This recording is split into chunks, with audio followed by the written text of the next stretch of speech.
Bueno, 13:03 con 27 segundos, según el reloj que tengo ahí y que está en buena, creo que está en buena hora. Sí, coincidimos con él. Sí, Jorge. me parece que sí.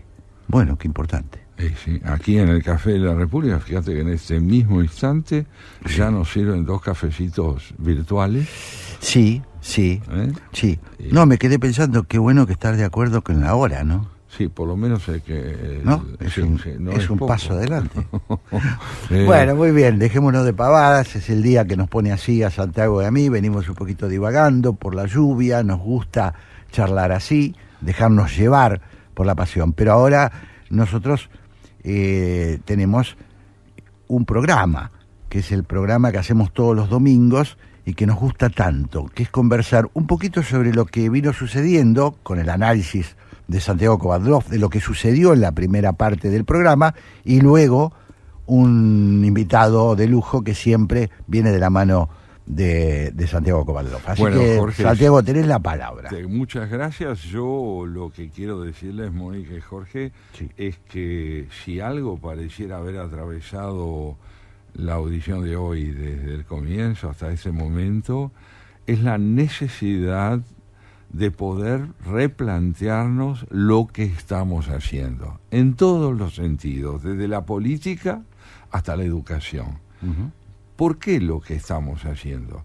Porque, como bien señalaba Jorge en tu editorial, sin fe no podemos avanzar en ningún orden de la vida. Porque, ¿qué es la fe?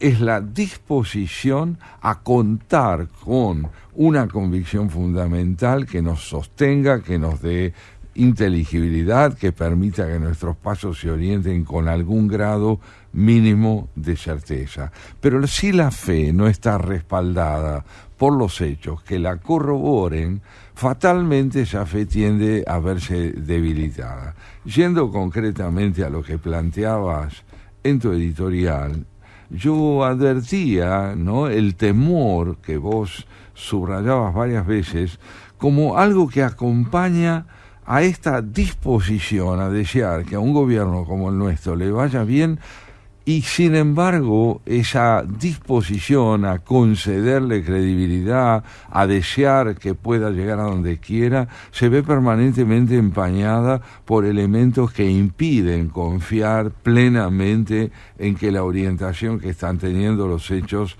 ratifican la fortaleza de esa fe. Dabas el ejemplo concreto de la ley de ficha limpia, que no logra ser debatida en el Parlamento, ni siquiera aprobar. No hablo ya de aprobarla, hablo de la posibilidad de que esa ley pudiera haber sido debatida, refrendando con esa conducta que finalmente no se produjo, la fe ciudadana en un creciente divorcio entre la política y la corrupción, entre el delito y el ejercicio de la política.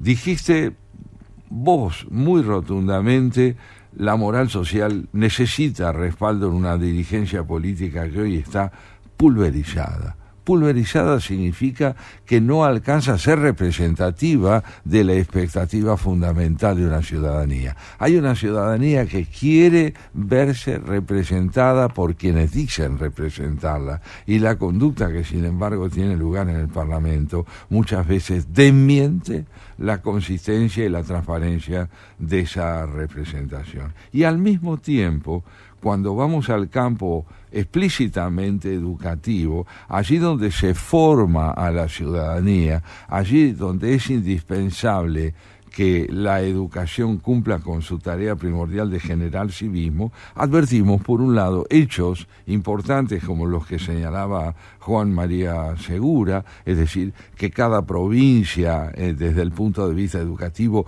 cuente con iniciativas autónomas que en función de su contexto le permitan concebir y programar los procesos educativos, y por otro lado, una cierta dificultad muy profunda todavía para entender qué es un niño, qué es un estudiante secundario, cómo se debe vincular el desarrollo tecnológico actual con la posibilidad de que esos chicos de una y otra edad encuentren el camino propicio para integrar lo nuevo con la posibilidad de aprender y dialogar. Y finalmente, claro, Florencia Sichel profesora de filosofía, junto con Marcela Peidró y autoras ambas del Filo del Amor, nos vienen a decir que la función primordial de la filosofía es reabrir el campo de las preguntas allí donde tienden a imperar las respuestas o la indiferencia ante la necesidad de cuestionarnos los procedimientos vigentes en el campo educativo o en el campo político también, ¿por qué no?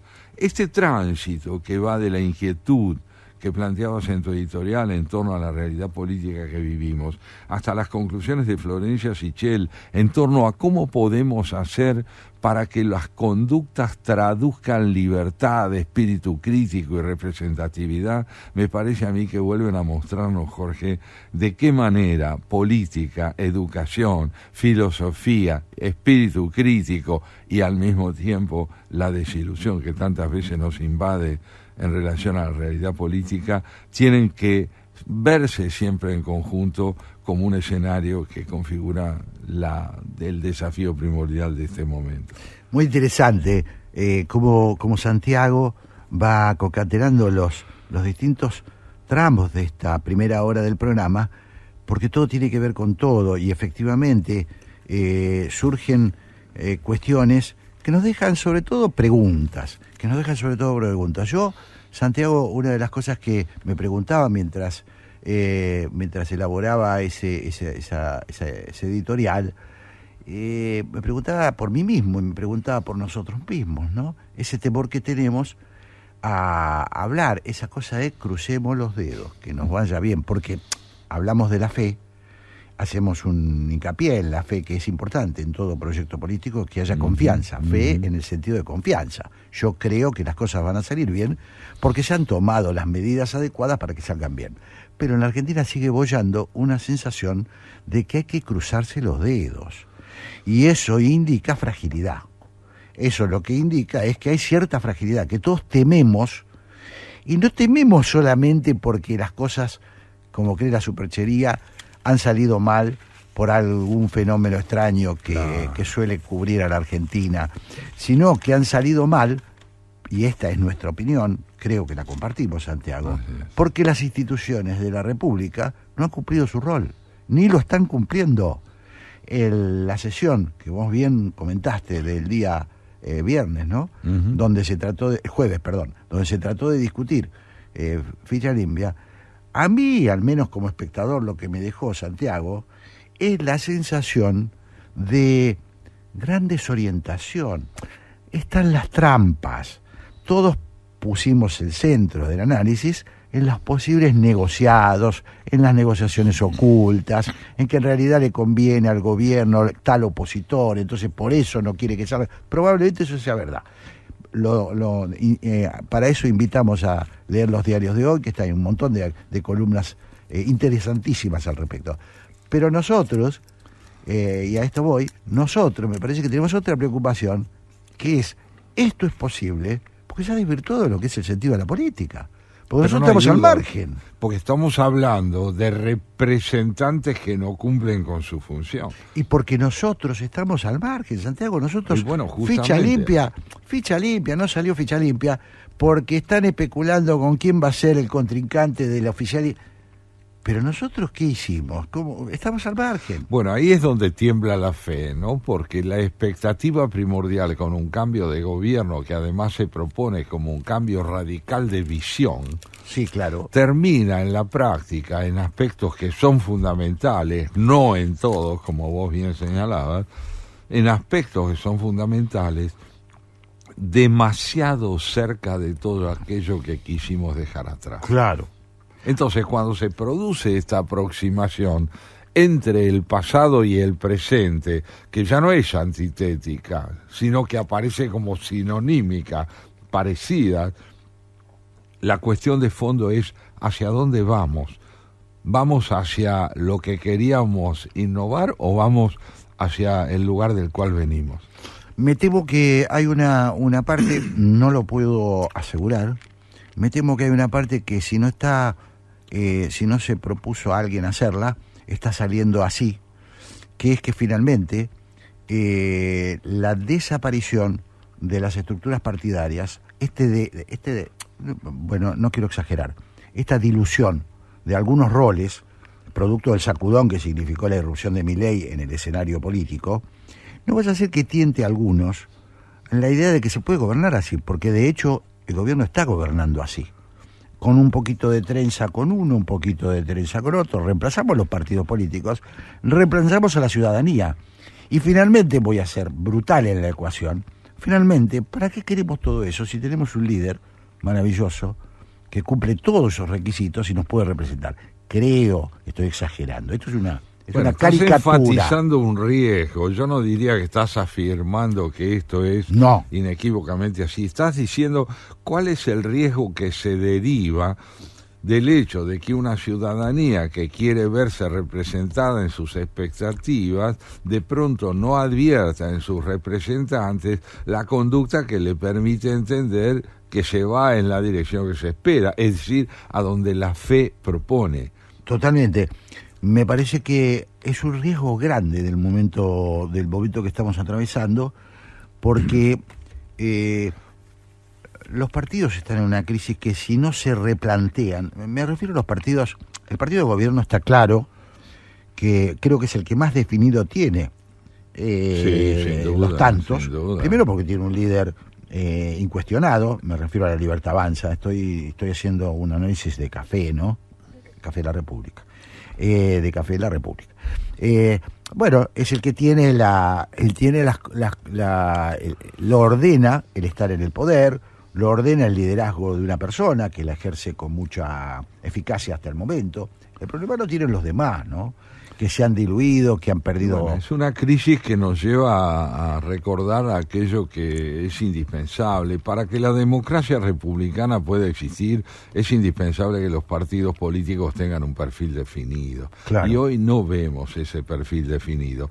De igual manera, si vamos hacia las otras dos secciones de nuestra audición de hoy, el tema educativo aparece de dos modos que yo diría son complementarios. En el planteo de Juan María Segura, un hombre altamente especializado en el campo educativo, la necesidad urgente de encontrar criterios que permitan que la educación oficial gane no solo más representatividad política, sino más eficacia operativa, se une también con este otro modo de proceder que está cargado, digamos así, de riqueza en su modo pedagógico de actuar, que es la enseñanza de la filosofía, entendida como la posibilidad de alentar el desarrollo del espíritu crítico en aquellos niños y jóvenes que anhelamos que se conviertan en ciudadanos, en esa misma ciudadanía que hoy se vuelve hacia el gobierno con sus preguntas, no solo con su adhesión, sino con esta cuestión fundamental de saber si son reconciliables educación y libertad, educación y democracia, educación y política. Muy interesante, ¿no? Se unen todos estos territorios porque están unidos. No es que los estamos uniendo nosotros o la ocurrencia de Santiago Kovadlov, sino que tratamos nosotros de encontrarle una explicación que junte estas cuestiones, ¿no? Y estamos con un problema educativo efectivamente serio, con los desafíos que le impone a la educación las nuevas tecnologías, que es un desafío gigantesco, enorme, y los desafíos que le propone a la Argentina su propia crisis de valores, su propia crisis educativa. Y unámosle a eso, Jorge, un tema que constituye un marco dentro del cual inscribir lo que decimos. Estamos en un mundo turbulento, en una realidad mundial altamente problemática. Claro. Estamos en una situación donde la guerra abunda. Claro. La guerra no es ya un riesgo posible, la guerra es un hecho tremendo y brutal que tiene vida, y por eso me ha parecido a mí interesante, y después de la pausa lo vamos a desarrollar, tomar en cuenta a alguien que 100 años atrás nos vino a proponer meditar esta situación de turbulencia generada por las guerras en el mundo, no desde el punto de vista anecdótico del hecho que ocurrió hoy o que ocurrió ayer o que ocurrirá mañana, sino qué significa la guerra como expresión de una claudicación moral fundamental del hombre que se dice civilizado. Ese señor se llama Sigmund Freud. Entonces, muy interesante, vamos a escuchar un tema despacito, pongamos un temita y volvemos para hablar de el doctor Freud. Eso es, con él. Bueno, agradeciéndole a María y a José de Villa Elisa, que no solamente nos saludan, nos escuchan, sino que nos hacen aportes interesantísimos sobre lo que estuvimos hablando. Y entonces, Santiago, así es. estabas presentando a nuestro amigo el doctor Freud. Sí, estaba pensando ayer que era conveniente, ante la situación que estábamos viviendo, acercarnos nuevamente a la palabra de Sigmund Freud, que ha meditado en un ensayo memorable de 1915 el tema de la guerra. Se refiere a la Primera Guerra Mundial. ¿Y cómo es que se acentuó en mí el deseo de traer ese texto hoy? Ayer, hojeando el suplemento de Ideas de La Nación, me encuentro con un reportaje a uno de los grandes politólogos contemporáneos inglés, Anthony Beevor, que, pensando el problema actual de la guerra, tal como se está desplegando en Oriente Medio y como se está desplegando en el enfrentamiento ruso-ucraniano, nos propone algunas ideas que me llevaron decididamente a volver a Freud. Y quiero resumirlas de esta manera. Interrogado él por la periodista acerca de cómo, si existe realmente la posibilidad de una tercera guerra mundial, Beevor dice: uno seguramente espera que la historia no se repita, y yo creo que la historia no se repite, pero sí se repiten sus errores.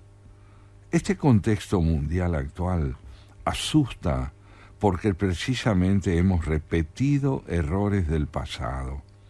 El primero es, como ocurrió antes de la Primera Guerra Mundial y de la Segunda Guerra Mundial, la desinversión en armamento. Y el segundo es creer que los dictadores son básicamente seres racionales que se comportan como nosotros cuando no lo son. Uh-huh. La desinversión en armamentos a la que se refiere Beevor tiene que ver con el hecho de que en buena parte del mundo contemporáneo, de la civilización occidental, de Europa, dieron por supuesto que Estados Unidos habría de custodiar con su potencia militar cualquier tentativa de desestabilizar Occidente, y abandonaron el cuidado de contar con armamento suficiente como para que, en el caso eventual de un resurgimiento de riesgos, supieran defenderse. Esto es uno de los temas que a Beevor lo inquieta y lo lleva a hacer este planteo. Y el segundo, que me parece muy interesante, es esta idea de creer que los dictadores son básicamente seres racionales, que se comportan como nosotros, cuando no es así. ¿En qué consiste la irracionalidad de los dictadores? En la omnipotencia con que proceden, en la autosuficiencia con la que suelen caracterizar su visión del mundo, en el desprecio por cualquier aspiración a una convivencia que haga del debate un criterio adecuado para dirimir las diferencias. Y todo esto, Jorge, me llevó a preguntarle a Sigmund Freud en su ensayo Consideraciones de actualidad sobre la guerra, un texto, como te digo, en 1915, escrito al inicio de la Primera Guerra Mundial. ¿Por qué los hombres buscan matarse en la guerra? ¿Por qué la guerra tiene lugar como algo que pareciera no tener fin? Quiero decir, en otras palabras, Freud sostiene que no es posible terminar con las guerras, aunque debamos empeñarnos constantemente en que prepondere la paz y el debate racional de los problemas mundiales. Hay una necesidad muy profunda, sostiene Freud, en los hombres de combatirse a muerte. Y establece una distinción muy interesante entre lo que al individuo o al ciudadano le está prohibido, que es resolver por sus propios medios sus conflictos con otros, matando, robando, asesinando, y los atributos que el Estado en cambio se guarda para poder declarar una guerra, matar, destruir, tratar de hacer que el enemigo desaparezca y se convierta fundamentalmente en el destinatario de su poder de aniquilación. Entonces Freud se pregunta, ¿por qué esta necesidad de proceder criminalmente está revestida de los atributos del patriotismo, de la necesidad de entender que porque estamos defendiendo intereses nacionales no estamos procediendo bestialmente? Fíjate vos cómo comienza este ensayo y cambiemos ideas sobre esto.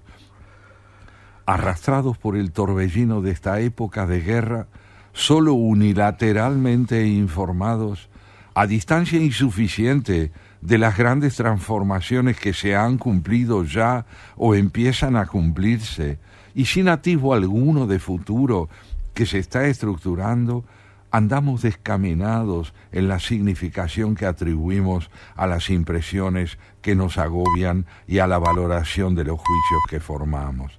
Quiere parecernos como si jamás acontecimiento alguno hubiera destruido tantos preciados bienes comunes a la humanidad, trastornados tantas inteligencias afectadas entre las más claras y rebajado tan fundamentalmente las cosas más elevadas como hoy lo vemos. Nos preguntamos si la civilización que integramos sobrevivirá a la violencia tremenda con que hoy estamos pudiendo advertir lo que ocurre en el mundo. Hasta la ciencia misma ha perdido su imparcialidad desapasionada. Sus servidores, profundamente irritados, procuran extraer de ellas armas con que contribuir a combatir al enemigo. El antropólogo declara inferior y degenerado al adversario, y el psiquiatra proclama el diagnóstico de su perturbación psíquica o mental. Pero probablemente sentimos con desmesurada intensidad la maldad de esta época y no tenemos derecho a compararla con la de otras que no hemos vivido. El individuo que no ha pasado a ser combatiente, como es nuestro caso, convirtiéndose con ello en una partícula de la gigantesca maquinaria guerrera, se siente desorientado y confuso. Habrá pues de serle grata toda indicación que le haga más fácil orientarse de nuevo, por lo menos en su interior. El desafío es volver a preguntarnos en qué mundo vivimos. Así comienza Freud.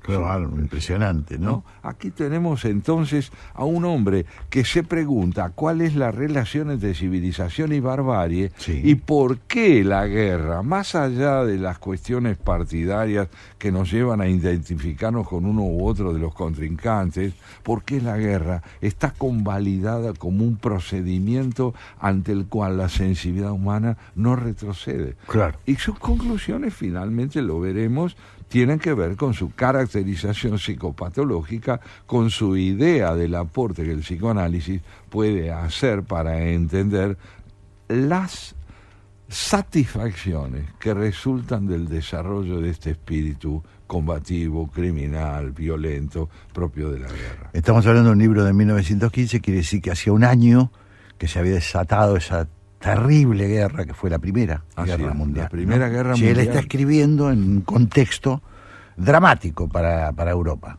Bien caracterizado. Fue el mismo que Stefan Zweig en El Mundo de Ayer, ¿no es cierto?, coetáneo de Sigmund Freud, lo lleva en El Mundo de Ayer a Stefan Zweig a decir, pero... Ya en la Segunda Guerra. No, Stefan Zweig... en El Mundo de Ayer. Primera, sí, claro, perdón. Estalla la Primera Guerra y Stefan Zweig dice... Pero ¿dónde está la civilización en la que vivimos? ¿Dónde está el auge de la música, el auge de la ciencia? ¿Dónde está ese occidente que ha hecho de la civilización un rasgo distintivo? De pronto ve caerlo todo en el auge de la ferocidad con que las naciones más desarrolladas de Europa se combaten a muerte en el escenario de la guerra. Impresionante. Entonces Freud, frente a esto, ante este auge del primitivismo, como él bien lo llama, más allá de la forma en que la ideología suele revestir el valor de las causas nacionales en la confrontación entre las distintas naciones, él se pregunta, ¿no es cierto?, de un modo muy interesante, ¿a qué necesidades profundas responde la legitimación de la guerra? Y saca esta conclusión que a mí me parece muy, muy importante. Él dice que la guerra permite que aquellas pulsiones, o como mal se las llama, instintos, de aniquilación, estos instintos de ferocidad, de despliegue de una voluntad, digamos, de violencia que están en el hombre siempre vigentes, puedan ser evacuadas a través de una legitimación social. La guerra, la defensa de la patria, la necesidad de enfrentar a un enemigo que está revestido con todas las características del mal.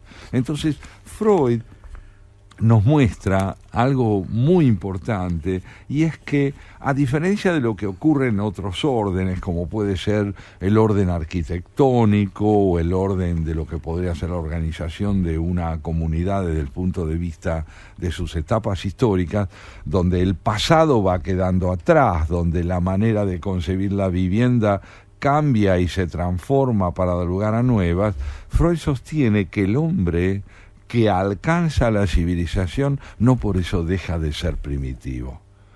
Todo aquello que en él es de alguna forma expresión de su voluntad de avasallar al prójimo, sobrevive en él administrado por la civilización, contenido por las pautas éticas de la vida social que le imponen justamente restricción a lo que impulsivamente podría desarrollar. Pero todo eso está vivo en el hombre. Claro. Y hay circunstancias y momentos en los cuales esa violencia vuelve a tomar la palabra, vuelve a convertirse en protagónica y hacer que el hombre primitivo resurja aún en el más civilizado. Interesantísimo. Me llamó la atención, y porque vos te corregiste, y dijiste instintivo no, pulsión. Pulsión. Y me parece muy interesante. Bueno, yo le presté atención especialmente porque da la impresión que esto que Freud describe es una pulsión. Si es una pulsión, se puede reprimir. Así es. Si fuera instintivo, no se podría, ¿no es cierto? Es decir, Así sería una es, reacción automática. Claro. Pero él dice, es una pulsión. En el ser humano. No hay que negarla. Me parece que en esto es muy interesante. Me acordé también de lo que Amos Oz decía del fanatismo, que está en la genética. Está en la genética. Y en todo caso, para que no aflore, hay que reprimirlo. Claro, hay que saber lo mismo con la pulsión a la guerra. Claro, exactamente. Esta diferencia en las traducciones, muchas veces la pulsión se traduce como instinto, y es erróneo. Fíjate qué importante es esto que nos añade entonces Freud. La civilización, dice, ha sido conquistada por obra de la renuncia a la satisfacción pulsional. Claro. Y exige de todo nuevo individuo la repetición de tal renuncia. Esto es la educación. Claro. Durante la vida individual se produce una transformación constante de la coerción exterior en coerción interior. Las influencias de la civilización hacen que las tendencias egoístas sean convertidas cada vez en mayor medida por agregados eróticos de tendencia altruista y social. Fíjate entonces que la educación que va a recibir el nombre de proceso civilizacional es aquella que permite administrar nuestras pulsiones, pero que no impide que ellas existan, simplemente las administra, las condiciona, las ubica en un terreno donde ellas, sin dejar de estar presentes, pueden ser instrumentadas por el hombre en favor de la convivencia. Pero, cada tanto, la pulsión presiona, la pulsión trata de recuperar su protagonismo, y cualquier conflicto puede desatar su vigencia. Las guerras son un indicio de este retorno de lo pulsional por debajo de la argumentación patriótica que nos lleva a concebir al otro como el mal y a nuestra causa como la justa. Qué punto de partida tan diferente es el de Freud siempre, ¿no? Es tan distintivo, ¿no? Es decir, eso muestra la genialidad de una persona. Se para en un lugar distinto. Se para en un lugar. Bueno, él parte de la base de que el ser humano, primero parte de la base de cuestiones que el ser humano reprime y que son naturales del ser humano, como el incesto, el homicidio, y dice, bueno, eso viene con nosotros, viene con nuestra raíz, y la hemos logrado inscribir en el campo de un proceso educativo. Y ahora dice, ojo, tenemos una pulsión a matarnos. Sí. Entonces, si no la reprimimos, pasa esto. Claro, desatamos una guerra, y nos convertimos en salvajes. Uno dice, ¿cómo se transforma? Sí, perdón. No, es que quiero subrayar lo que estás diciendo, la originalidad de Freud. Freud no está hablando como alemán, no está diciendo yo quiero hablar en nombre de mi patria. Agreguémosle, Santiago, para que se entienda el dramatismo, es un hombre que está hablando en medio de una guerra donde las sociedades exigen, los gobiernos y las sociedades exigen tomar partido. Eso es. Decir, no es que es cualquier momento. Estamos enfrentándonos con un enemigo y este tipo sale y dice, pero es una pulsión, hay que... Y sí, hay que tratar de entender qué es lo que se juega aquí en términos de identidad humana. Impresionante. No añade, así pues la transformación de las pulsiones sobre la cual reposa nuestra capacidad de civilización puede quedar anulada de un modo temporal o permanente.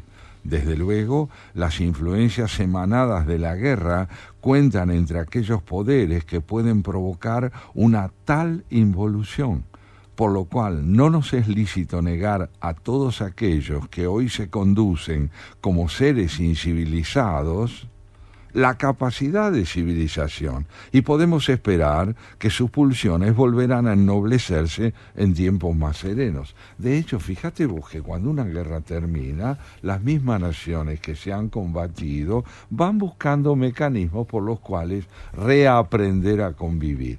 Pero lo interesante, insistimos nosotros, es que la concepción freudiana de la estructura psíquica del hombre permite entender que la dimensión pulsional no queda atrás en la historia de la humanidad. El hombre no deja nunca de ser estructuralmente un ser propenso al egoísmo, a la violencia, a la intolerancia, a la incapacidad de considerar al otro como parte constitutiva de su vida. Ahí está la advertencia freudiana. ¿Algo que ver con el editorial de hoy? ¿Algo que ver con la educación de la que nos hablaba Segura? ¿Algo que ver con el papel de la filosofía de la cual nos hablaba Florencia Sichel? Mucho que ver. Freud es también un contemporáneo nuestro porque tiene el coraje de proponernos un pensamiento que no toma partido ideológico, sino que se pregunta por qué hay que tomarlo, qué es lo que impulsa al hombre a la parcialidad y a dividir el mundo entre buenos y malos. Para hacerlo, además de ser inteligente y de ser un hombre muy formado, hay que ser valiente. Muy ¿No es cierto, Santiago? Me cuesta pensar que nosotros nos estuvimos hablando de los recaudos que tomamos cuando opinamos en el contexto actual de la Argentina. Somos cuidadosos. Imagínate lo que es decir esto en el medio de una guerra mundial. Y de una nación que lo lee, cuyas autoridades están ahí atentas a lo que él diga. Bueno, finalmente Freud pagó el precio de su lucidez. Claro. El nacionalsocialismo terminó por exterminar a buena parte de su familia y él se salvó gracias a la intervención de algunas personas que lograron sacarlo de Viena, claro, ¿no es cierto?, para que él pudiera instalarse en el último año de su vida en Inglaterra, en 1939. Terminemos con la referencia a Freud con una reflexión que creo nos va a enriquecer a todos. Las disquisiciones que preceden nos procuran ya el consuelo de comprobar que nuestra indignación y nuestra dolorosa decepción ante la conducta incivilizada de nuestros conciudadanos mundiales son injustificadas en esta guerra. Se basan en una ilusión a la que nos habíamos entregado. En realidad, tales hombres no han caído tan bajo como temíamos, porque tampoco se habían elevado tan alto como nos figurábamos. El hecho de que los pueblos y los estados infringieran unos para con otros las limitaciones morales ha sido para los hombres un estímulo comprensible a sustraerse por algún tiempo al agobio de la civilización, a la exigencia de la ética, de la convivencia y de la comprensión de sus semejantes. Qué impresionante, ¿no? Sí. Una gran lección que no ha perdido ni perderá actualidad, porque sí es cierto que las guerras seguirán teniendo vigencia, lamentablemente. Sí, salvo que logremos avanzar en el control de las pulsiones, ¿no? Claro, pero aun cuando avancemos... Siempre va a estar el peligro, siempre va a existir. Terminemos con la anécdota dolorosa e irónica de Freud cuando Einstein le escribe diciéndole: maestro, usted que es un físico del alma como yo lo soy de la materia y del universo, dígame, ¿cómo podemos hacer para terminar con las guerras?, le pregunta Einstein. Y entonces Freud le responde: ¿quiere usted terminar con las guerras, querido profesor? Pues termine con la especie. Impresionante.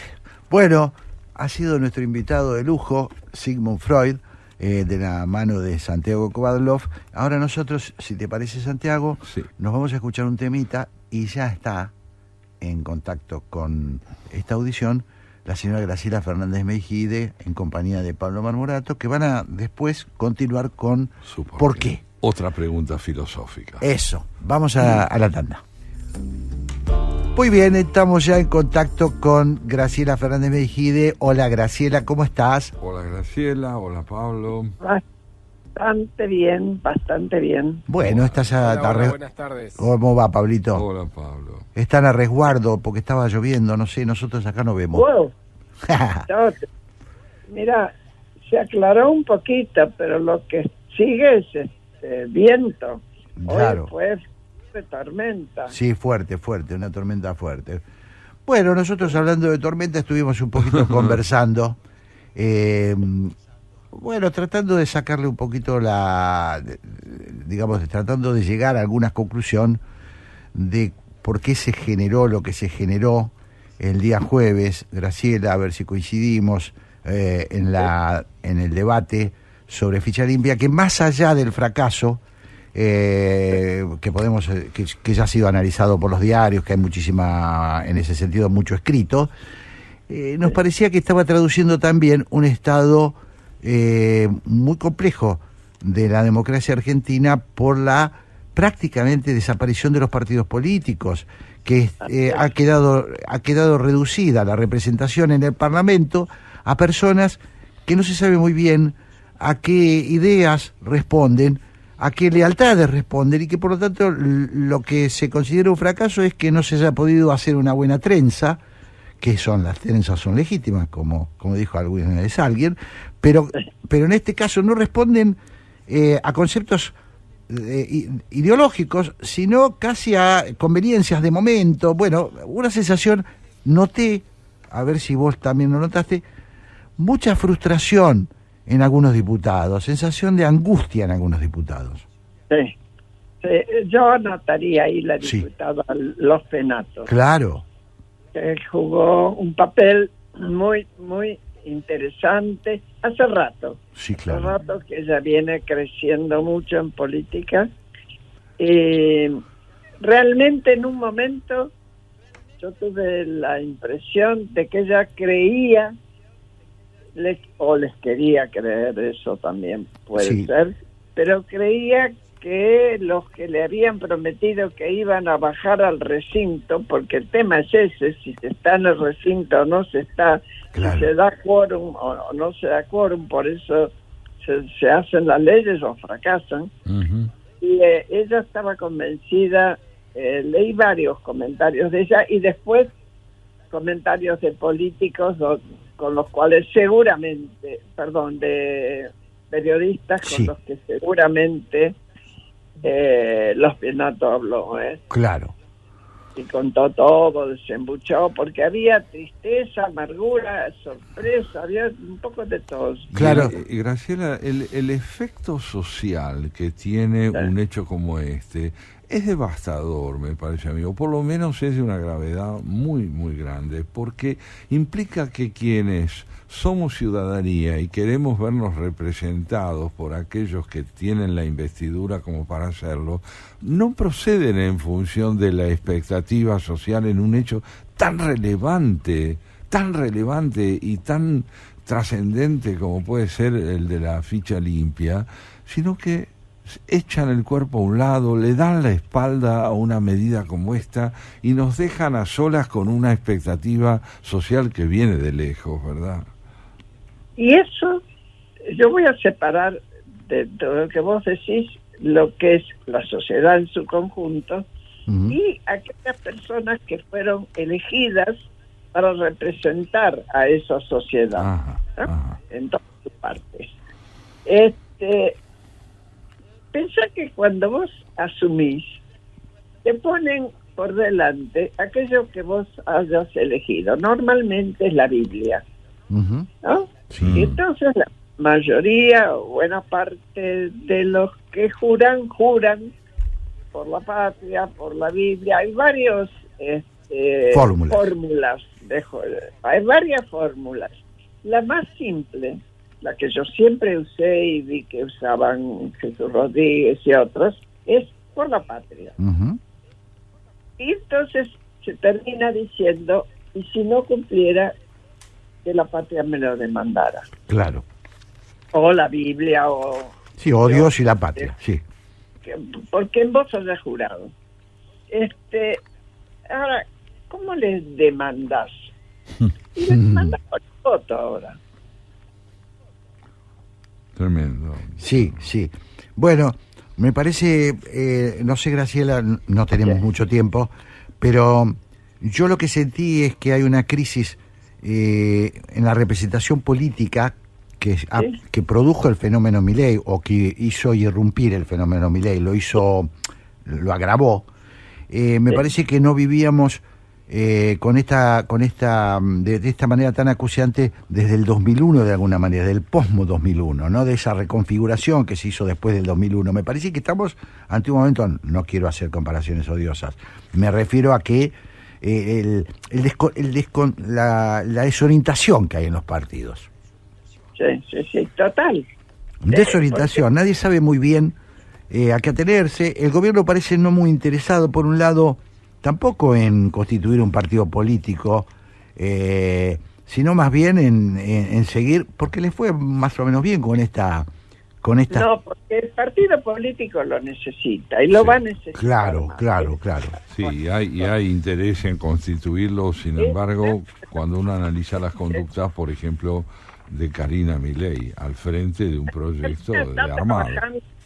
Karina está trabajando para que se arme el partido en las 24 áreas del país, los distritos, tiene que por lo menos una mayoría, que es lo que te exigen para que te presentes como partido político. Previamente, para esta última elección, muchos de los candidatos de la lista se los había prestado Massa, por lo cual no sabes a quién van a responder. Claro. En el futuro. Bueno. De todas formas, si me permiten... Claro. Sí. Claro. Si me permiten, sumo lo siguiente. Yo la verdad celebro esta conversación que estamos teniendo porque creo que tenemos que consolidarnos como una minoría, digamos, intensa para el fortalecimiento institucional, porque en algún punto a veces yo siento que buena parte de la sociedad tan castigada con estos últimos años, lo único que quieren, y se los voy a decir en francés, es que no le jodan la vida. Sí. En materia económica, ¿no? Y que con este descenso de la inflación, cierta estabilidad en materia económica, en macroeconómica, alcanza, pero sabemos que no alcanza. Entonces estos debates hay que darlos, como bien dijo Tito Palermo en una entrevista que le hicimos el domingo pasado. Hay una necesidad de plantearse una contrahegemonía, ¿sí? Para poder marcar estos puntos, ¿sí? De que es necesario también la construcción de una república. No hay duda que está muy bien planteado, Pablo, porque el reduccionismo de la gestión política en un país como el nuestro al tema económico, el reduccionismo, digo, al tema económico, priva a la política de la necesidad de debatir cuestiones complementarias que son igualmente decisivas. Sin embargo, si me permite, por lo que yo leí, ha habido yo no uso las redes, porque no puedo, pero parece que hubo una fuerte reacción en las redes, en las propias filas de La Libertad Avanza. Claro.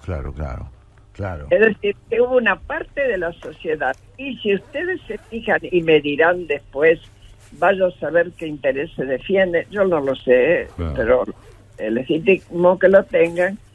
La Cámara que agrupa a las empresas más grandes Sí, sí. señaló que lamentaba profundamente que no hubiera salido esa ley. Bueno, mejor que paguen costo por haber hecho fracasar esa sesión. Habla un poco mejor de la democracia argentina y de las posibilidades de involucramiento de la sociedad en estos temas, ¿no? Así que me parece que son buenos indicios. Ojalá sea así. Estamos ahí. Señalarlo, pero no para aplaudirlos, o si querés sí, pero para decir, tenemos herramientas. Tal cual. Sí. Tenemos recursos. Graciela, Pablo, sí, perdón, se nos fue el tiempo. Sí, Empezamos dale. a descontar el tiempo de ustedes, así que Les les dejamos un gran abrazo. y Que tengan un lindo programa, Graciela y Pablo. Gracias, Igualmente. gracias. Que Chau, estén chau, muy hasta el bien. domingo que viene. Chau, Adiós. Santiago, chau, Chau. Mónica, hasta el Chau. domingo. Chau, Mónica. Chau, chau.